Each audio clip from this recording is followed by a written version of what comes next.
परम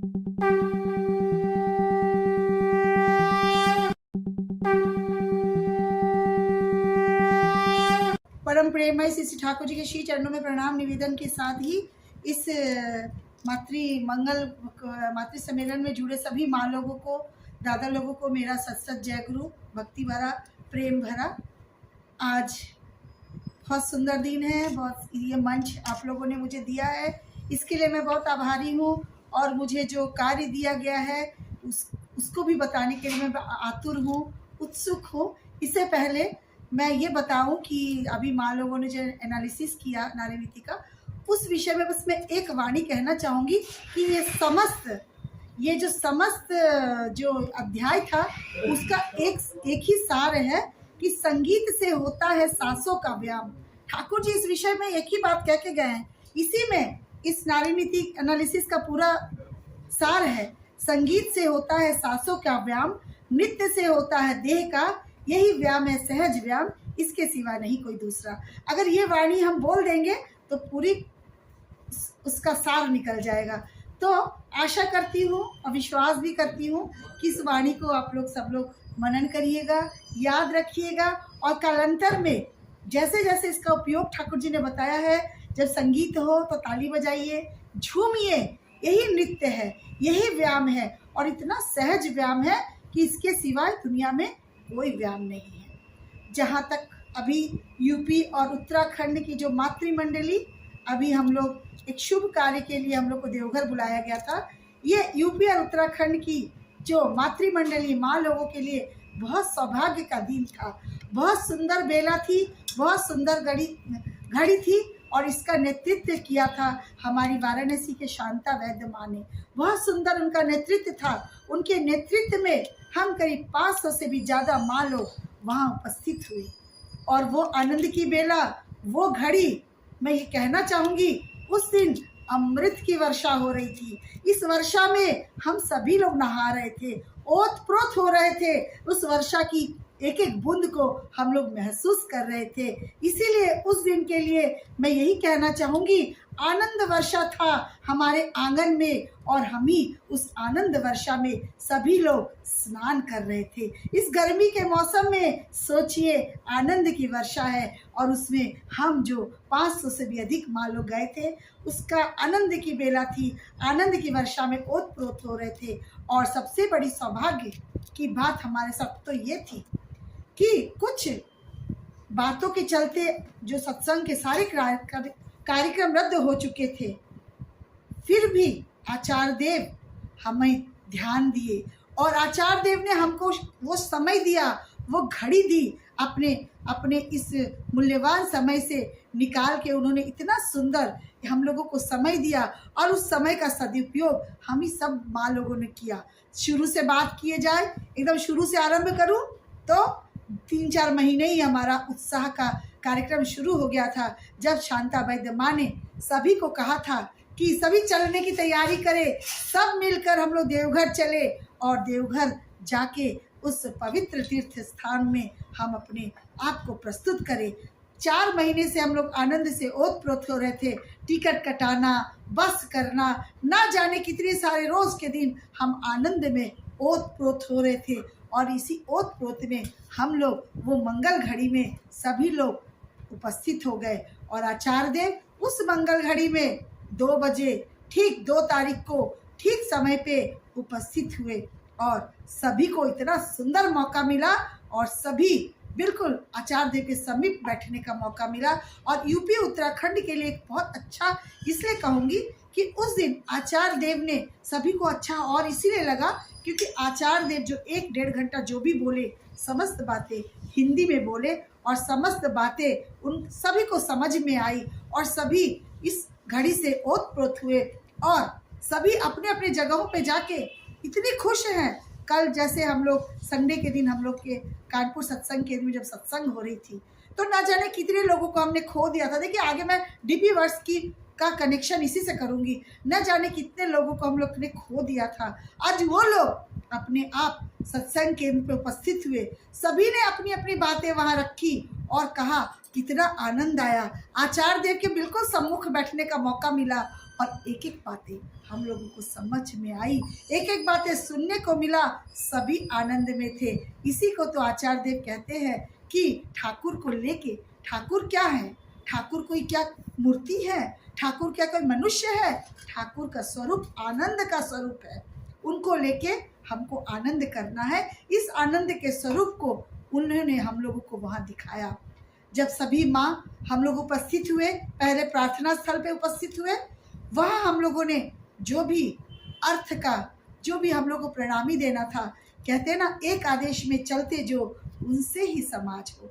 जैसे ही शांता वैद्य माँ ने आह्वान किया, पूरे यूपी और उत्तराखंड की माँ लोग एक आदेश में, एक सुर में, एक माला में सभी अपने आप में गुथ गए, एक सुर में लिपिबद्ध हो गए और कहते हैं ना, मिले सुर मेरा तुम्हारा तो सुर बने हमारा। बिल्कुल हम सुरमय हो गए, वो सुरमय शाम थी और हम सुर में बंध गए। एक ही सुर में हम लोगों ने अर्थ का, अर्घ का, प्रणामी का, जो भी कहे, जो भी इसको नाम दे, हम यूपी उत्तराखंड से हम लोगों ने कलेक्शन किया आराम से, बिल्कुल भी सुंदर ढंग से, शांतिपूर्वक। और सभी माँ ने भर भर के हम लोगों को अर्थ दिया, भर भर के प्रणामी दी। फिर इस प्रणामी को हम लोग शुरू से मैं बता इसीलिए कह रही हूँ कि ताकि उस समय को, उस परिस्थिति को, उस दिन को आप लोग भी फील कर सके। फिर हम लोग सभी माँ लोग एक लाइन में लयबद्ध हो गए और फिर वो लाइन, फिर हम लोग की शांता माँ, हर बात में शांता माँ ने हम लोगों का नेतृत्व किया, चाहे वो रहने की व्यवस्था हो, चाहे सबको जोड़ने की व्यवस्था हो। ऐसे ही अगर हम चलेंगे, ठाकुर जी की बातों को चरितार्थ करेंगे, हम लोग फिर सब लाइनबद्ध होके हम लोग नाट मंडप पे गए। सभी का सिर्फ एक ही लक्ष्य था, आचार्य देव के सम्मुख बैठना, आचार्य देव के सम्मुख बैठना और आचार्य देव की बातों को सुनना। यही लक्ष्य रख के सभी माँ लोग वहाँ उपस्थित हुई। इस बीच आचार्य देव खबर लेते रहे कि सारे माताएं आ गई हैं कि नहीं। इसी बीच किसी ने कहा कि देवरिया की माताओं को आना बाकी है। देवरिया की माताओं का भी इंतजार किया गया। दादा ने सभी को मूल्यवान समझा। हम लोग उनके लिए सभी एक एक अमूल्य रत्न के बराबर थे और उन्होंने सभी का इंतजार किया। और जब सभी आ गए तो आचार्य देव हमारे इस बीच उन्होंने एक भजन का कार्यक्रम रखा, जो हमारे सपन मंडलदा ने भजन प्रस्तुत किया, ताकि यूपी और उत्तराखंड की माँ लोग विचलित ना हो, ज़्यादा इंतज़ार न करना पड़े और आनंद से रहे। इसी बीच सपन मंडलदा ने खूब सुंदर आया रे प्रिय परम दयारा ये भजन प्रस्तुत किया और उसी समय सभी लोग संगीतमय हो गए, सभी लोग झूमने लगे। अभी ये झूमना समाप्त ही नहीं हुआ था, तब तक परिदृश्य हुआ, सामने दृष्टिगत हुए आचार्य देव लिफ्ट से उतर रहे थे। एक बात मैं बताऊं कि आचार्य देव लिफ्ट से जब उतर के आए, उनको भी बहुत दर्द था कमर के, उनके बहुत दिन से कमर में दर्द था। और फिर भी वे बोले, आते ही बोले कि आज मैं नीचे नहीं बैठूंगा। वो नीचे ही बैठते थे, सबके साथ नीचे बैठते थे, लेकिन उनके कमर में असह्य दर्द हो रहा था, असह्य पीड़ा थी। उन्होंने अपने डॉक्टर से कहा कि मुझे इंजेक्शन ठोको। उनकी भाषा में मैं कह रही हूँ। उन्होंने कहा कि डॉक्टर मुझे इंजेक्शन मारो, ताकि मैं ये जो यूपी और उत्तराखंड से जो माँ लोग आई है, इनके पास में बैठ सकूं, इनसे बातें कर सकूं। इतने खुश थे कि आप इसकी मैं अपनी भाषा में बता नहीं सकती हूँ। इसके बाद आचार्य देव आए, सभी उत्सुक हुए, बहुत उत्सुक हुए। आचार्य देव ने सबका आह्वान किया, सबको उन्होंने भी जय गुरु दिया और जय गुरु के साथ उनका जो वक्तव्य शुरू हुआ उसकी तो बात ही क्या है। वो कहने शुरू कर दिए कि आप लोग आए, ये मेरे लिए बहुत सौभाग्य की बात है। ये आचार्य देव के मुख से निकली हुई नाट मंडप की बातें हैं। कितने सुंदर ढंग से बोला, आज मैं हिंदी ही बोलूँगा, क्योंकि आप सभी लोग हिंदी भाषी क्षेत्र के हैं। हालांकि उसमें हमारे बंगाली भाई बहन भी शामिल थे, लेकिन उन्होंने इस वक्तव्य को पूरे 1 से 1.5 घंटे को हिंदी में रखा। उन्होंने कहा, जानते हैं हिंदी हमारी भाषा तो है नहीं, हिंदी बोलता हूँ तो मेरे जबड़े में दर्द होता है। देखिए, उनकी कही एक एक बातें मैं आपके सम्मुख रखना चाहती हूँ ताकि आप लोग उस समय को, उस वातावरण को आप लोग भी फील कर सके, और आशा करती हूँ कि आप लोग भी इसको महसूस कर रहे होंगे। उन्होंने कहा कि मैं हिंदी बोलता हूँ तो मेरे जबड़े में दर्द होता है। मैं भी सोचने लगी, मैं भी हिंदी भाषी हूँ और मैं भी जब बंगला बोलती हूँ तो शब्द ढूंढने पड़ते हैं, क्योंकि हम लोगों को बंगला बोलने का उतना अभ्यास नहीं है। तो वैसे ही मैं अपने को उनसे जोड़ने लगी। मैं भी जब बंगला कहीं बोलना होता है तो शब्दों को ढूंढती हूँ।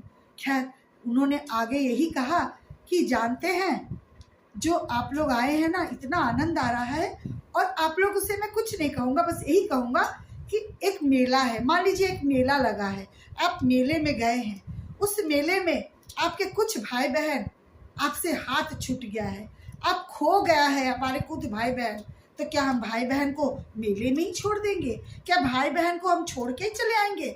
जब हम किसी गुच्छे में, ग्रुप में, समूह में जाते हैं तो कई लोग इधर से उधर बिछुड़ जाते हैं। तो पहले हमारे पास क्या था? फ़ोन नहीं था। अब हमारे पास फ़ोन है, सुविधा है। तो पहले जब बिछुड़ जाते थे तो हम चिट्ठी के, डाक के माध्यम से खोज खबर लेते थे। आज हम क्या करते हैं? आज मेले से बिछुड़े हुए हमारे जो भाई बहन हैं, यानी उनका कहने का उद्देश्य था कि जो जितने लोगों ने भी दीक्षा लिया है, किसी भी कारणवश वो हमसे बिछुड़ गए हैं, सत्संग केंद्र से बिछुड़ गए हैं, या उनको ठाकुर जी की बातें आत्मसात नहीं कर पाए हैं, समझ नहीं पा रहे हैं, तो उनको हम लोग कैसे ढूंढेंगे? उनको हम लोग ढूंढेंगे, उनका पता लेंगे, फ़ोन करेंगे, उनके घर जाएंगे। उनके घर जाके पहले क्या करेंगे?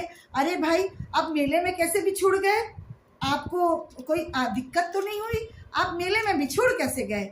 जब उनकी बातें सुनेंगे, वो अपनी समस्या बताएंगे, भाई मैं मेले में इसलिए बिछुड़ गया क्योंकि मुझे दिशाहीन था, मुझे दिशा ही नहीं मिल रही थी। तो जब उनकी बातें बताएंगे कि मैं दिशाहीन हो गया था, तो हम लोग भाई बहन क्या करेंगे? उनको समाधान देंगे कि आप दिशाहीन कैसे हो गए, आपको रास्ता मालूम नहीं था?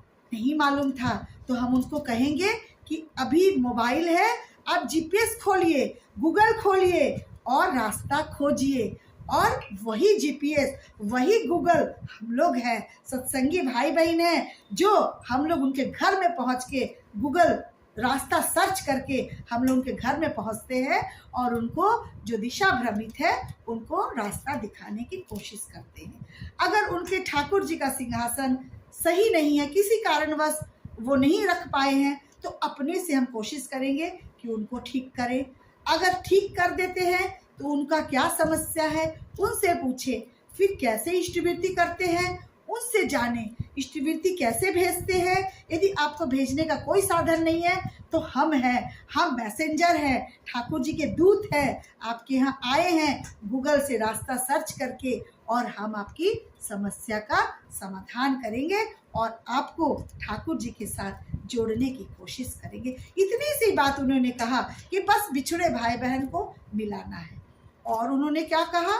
और उन्होंने ये कहा कि कोई भी, सभी जगह केंद्र मंदिर में ये दृश्य होता है, दृष्टिगत होता है कि मैं आपस में ठाकुर जी को ही लेके उलझे रहते हैं। कोई कहता है मैं ठाकुर जी को इस दिशा में लेके चलूँगा, कोई कहता है उस दिशा में, कोई कहता है उत्तर, कोई कहता है पूर्व। तो आचार्य देव कह रहे हैं उनकी बातों को भी सुनो, लेकिन उनकी जो नाराजगी भरी बातें हैं तुमको सुनने का कहाँ मौका मिलेगा? तुम्हारा जो घड़ा है वो इतना भर के रखो अमृत से, जैसे हम लोग वहाँ से अमृत भर के लाए हैं देवघर से। अभी हम लोग का घड़ा पूरा सर से ऊपर तक भरा है। अब इस भरे घड़े में अगर कोई माँ हमको दो शब्द कह देती है, गलत भी बुरा भी, तो वो घड़े में कहाँ जगह है कि उस शब्दों को हम डाल सकते हैं? वो घड़ा तो इतना भरा है कि उसमें तो हमारे आपके बुरे शब्द ही नहीं आएंगे। तो उन्होंने यही बोलने की कोशिश की कि सब लोग एक साथ मिलजुल कर रहें। जो लड़ता है उसका काम है उसको लड़ने दो, जो अच्छे से रहता है उसके साथ रहो, जो लड़ता है वो उसके लेवल में हमको नहीं गिरना है। उन्होंने हमको हर तरह से, हर दिशा से समझाने की कोशिश की, बहुत कोशिश की। इसके बावजूद भी अगर भरे घरे में हम कुछ गलत चीज़ों को ले लेते हैं तो निश्चित तौर पर हमारा घड़ा भरा नहीं है। हमारा अमृत रूपी घड़ा अभी भी खाली है, इसीलिए उसमें आप सबकी भली बुरी बातें आ जाती हैं। नहीं आना चाहिए। ये मेरे लिए भी है। मैं भी जब से आई हूँ मैं सोचती हूँ, ऐसा नहीं है कि आपके जीवन में ठाकुर जी को लेके गुलाब ही गुलाब फूल हो, कांटे भी होंगे, लेकिन जिस तरह बड़ी माँ ने गुलाब फूलों के कांटों को गुलाब फूल में बना दिया, उसी तरह हमको भी बनाना है। और उन्होंने कहा कि आप लोग बड़ी माँ और ठाकुर जी की बड़ी बड़ी बातें क्यों करते हैं, क्यों समय बिताते हैं बोलने में, परम प्रेम में श्री ठाकुर जी बड़ माँ बड़दा के श्री चरणों में। इतना समय नहीं है। हमको ये मूल्यवान स्टेज मिला है, मूल्यवान मंच मिला है। ठाकुर जी को प्रणाम करने के साथ ही अपना वक्तव्य शुरू करिए, तो आपका समय भी बचेगा, दूसरे का भी समय बचेगा। छोटी छोटी बातों को उन्होंने हम लोग को मानने के लिए कहा है। अगर इन सब बातों को हम लोग मानेंगे तो उनका जो ये हम लोग यूपी और उत्तराखंड का जो ये मंच मिला था, सुंदर मंच, और फिर हम लोगों ने जो अर्घ उनको दिया। और एक बात मैं बताऊं कि जब आचार्य देव से हम बातें कर रहे थे, देखिए जो कहते हैं ना, पत्नी की निष्ठा नहीं पति में, पति का नहीं पत्नी में टान, ऐसे चाल चलन हो जिसका श्रद्धा हारा हो संतान। इन सब बातों के बीच में हमारी बहू रानी माँ जो देखिए, जो ताल से ताल कदम से कदम मिलाकर हमारे आचार्य देव का चलती हैं, वो सबसे मैसेज ले रही थी, सबसे पूछ रही थी कि बताओ तो यूपी और उत्तराखंड से कितनी माँ आई हैं, कितने छोटे बच्चे हैं, कितने बड़े बच्चे हैं। हम लोगों का दिमाग उस दिशा में नहीं जा रहा था। मेरे से भी उन्होंने पूछा था, पर इस दिशा में दिमाग नहीं गया कि वो ये क्यों पूछना चाहती है। वो पता नहीं क्यों पूछना चाहती है, क्योंकि हम लोग का जो घड़ा है अभी भरा नहीं है, हम लोग का घड़ा अभी बहुत खाली है। तो आचार्य देव बैठे नाट्य मंडप पे, बहू रानी अपने घर में, लेकिन दोनों का तारतम्यता देखिए। जैसे ही खत्म होता है, जैसे ही आचार्य देव कहते हैं कि आप लोग खूब खुशी में रहो, बहुत खुशी हुई, यूपी उत्तराखंड के माँ लोग आई और इतने खचाखच भरे थे, जिसकी मुझे ऐसे कि सबकी बातों से प्रतीत हुआ जिसकी उम्मीद वहाँ के लोगों को कदाचित नहीं थी कि यूपी और उत्तराखंड से भी इतनी माँ लोग कर्मठ है, इतना एक नेतृत्व को लेके वो चल सकती हैं, जैसा शांता माँ के नेतृत्व में हम लोग पहुँचे। और उन्होंने सबका सहयोग किया, चाहे रहने से लेके, खाने से लेके, सब चीज़ों में। इसके बाद हम लोग आचार्य देव ने कहा कि सब एक एक करके लाइन लगा के बिल्कुल डिसिप्लिन में, डिसाइपल का मतलब ही होता है डिसिप्लिन में चलना। अब बहू रानी के पास जाना है, अब हम लोगों को उनके दर्शन करने। देखिए बहू रानी ने ऊपर इतनी अच्छी व्यवस्था की थी, ये सोचा ही नहीं गया था, क्योंकि हम लोगों का दिमाग कुंज है ना, हम लोग कंजेस्टेड है ना, हम लोग इतनी ऊंचाई नहीं सोच सकते हैं। वहाँ पे अनूपदा थे, अनूपदा ने मुझे कहा ममता दीदी आप जल्द से जल्द ऊपर पहुँचिए। मैं ऊपर बहू रानी के पास चली गई। बहू रानी ने सोचा कि मैं शायद पहले ही प्रणाम करने आ गई हूँ, तो उन्होंने मुझे पहले ही गिफ्ट दे दिया। फिर मैं कहा प्रणाम नहीं करने आई हूँ, मैं यहीं खड़ी रहूँगी। फिर बहू रानी बिल्कुल सीढ़ी के पास ही उन्होंने अपनी चेयर लगाई थी, और एक जो उनके ग्रुप है वहाँ की माँ लोग खड़ी थी। एक साइड का और सीढ़ी था, वहाँ मैं खड़ी थी, और एक साइड एक दादा खड़े थे, उनके हाथ में पन्नी था। कितना सिस्टमेटिक ढंग था। बहू रानी जैसे जैसे लोग चढ़ रहे थे, 500 प्लस लोगों को, सबको उनके हाथ में जो भी गिफ्ट आ रहा था, जो भी आशीर्वाद आ रहा था, सबको वो दे रही थी, और सब अपने को धन्य धान्य से परिपूर्ण समझ रहे थे। बहुत को तो समझ में ही नहीं आ रहा था कि ये क्या दृश्य चल रहा है, ये क्या घड़ी चल रही है, ये क्या परिवेश है। परिवेश क्या, वो तो स्वर्ग का वातावरण था। सभी को उन्होंने ये सोच के नहीं दिया कि ममता को ये देना है, शिवानिधि को ये देना है। उनके हाथ में जिसके लिए जो उठा उन्होंने सबको बांटा। मैं उतनी देर खड़ी रही, और एक दादा जो थे वो सबको, किसी को हाथ से में गिफ्ट ले जाने की परेशानी ना हो, उन्होंने सबको पन्नी प्रोवाइड किया, सबको पॉलीथीन दिया, और सभी एक एक करके उतर के अपने जगह पे चली गई। ये होता है परिवेश, ये होता है वातावरण। ऐसा वातावरण की सृष्टि मैंने तो नहीं देखा। फिर दूसरे दिन की बात है, दूसरे दिन हम लोग 4 लोग, मैं, मंजूषा माँ, सुमित्रा माँ और शांता माँ, फिर गए। उनके पास कुछ निवेदन करना था। हम लोग सोच रहे थे कि वो हमको बोलेंगे कि यूपी उत्तराखंड का एक बहुत बड़ा उत्सव करना, लेकिन उन्होंने ऐसा कुछ नहीं कहा। उन्होंने कहा आप लोग इस जमी को और सुंदर जोतिए और सुंदर इसको उर्वरक बनाइए ताकि कालांतर में और ज़्यादा से ज़्यादा माँ आ सके और मैं और खुश होऊंगा। बहुत खुश हुआ।